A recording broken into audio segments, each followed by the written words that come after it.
the upper arm to bear. Then, you can pull your opponent off balance and into a potent knee strike. The combined force of the knee strike and your opponent's forward momentum can be as much as 2,000 pounds, enough to dent sheet metal. The effectiveness of the Pola Kaimao lies not in raw power, but in speed. By relying on your triceps to snap the strikes forward over the elbow, 3 blows can hit in 7/10 of a second. The final impact of the strike to your opponent's face can deliver as much as 175 watts of power, more than enough power to stun him or crush the cartilage of his nose.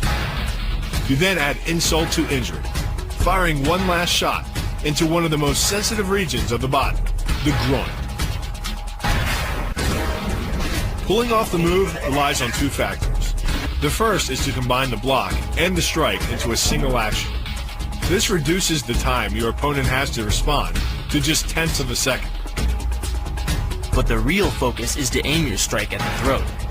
Because as little as 76 pounds of force can collapse the larynx, the strike doesn't need to deliver a lot of force to be deadly. One blow like this and the fight is over. Unlike most kicks that land with the side, ball, or top of the foot, the gastrizin uses the heel to deliver the blow. This alignment of the heel, ankle, lower leg complex channels some 2,000 pounds of force into the opponent. More than enough to break a baseball bat. The higher you can lift your opponent in this move, the faster he'll hit the ground. It's not just your force working against him. His acceleration due to gravity can mean his head hits the ground with a 3,500-pound impact. On a hard surface like concrete, this is more than enough to cause a serious brain injury.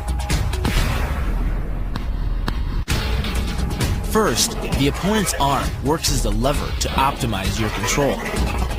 Second, your own back serves as a pivot point for the throw. The strength and stability of your back allows you to throw a much heavier opponent than in a move that requires you to lift him. This move uses your opponent's arm as a lever working against him. The greater the torque on his shoulder, the greater the pain inflicted. And exceeding the joint's normal range of motion causes more than just pain. The soft tissue, muscles, and the bone can all be seriously damaged by this pressure. The goal of this lock is to stretch the tendons at the top of the foot to the breaking point. The strongest tendons have a tensile force threshold of just over 400 pounds. Applying any more pressure than that can tear the tendons from their base or snap them in two. The kick's power comes from the snap of the knee.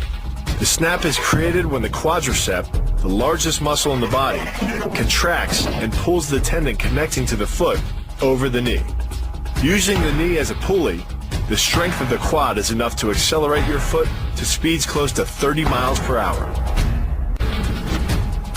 Because the area of impact is focused on a small part of the foot, it magnifies the force of the blow, making it capable of dropping 1,000 pounds of force on your head. It's like getting whacked in the head with a Louisville Slugger.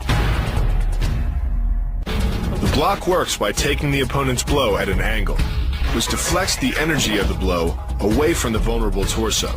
The harder you block, the further his blow will be deflected, and the more open he'll be to a counter-strike. But the key is rotating your fist 180 degrees right before it strikes the intended target. The twisting snap of the arm maximizes the speed of the punch and magnifies the force of the blow by concentrating the impact on the first 2 knuckles of your hand. Done correctly, it can deliver as much energy as a bowling ball dropped from the top of a house, more than enough to cause soft tissue damage or break a rib. Because it swings through such a wide arc, the wrist is moving at speeds of up to 43 miles per hour. And since the radius doesn't deflect or compress nearly as much as a fist, it can deliver a staggering blow, like being hit with an axe handle.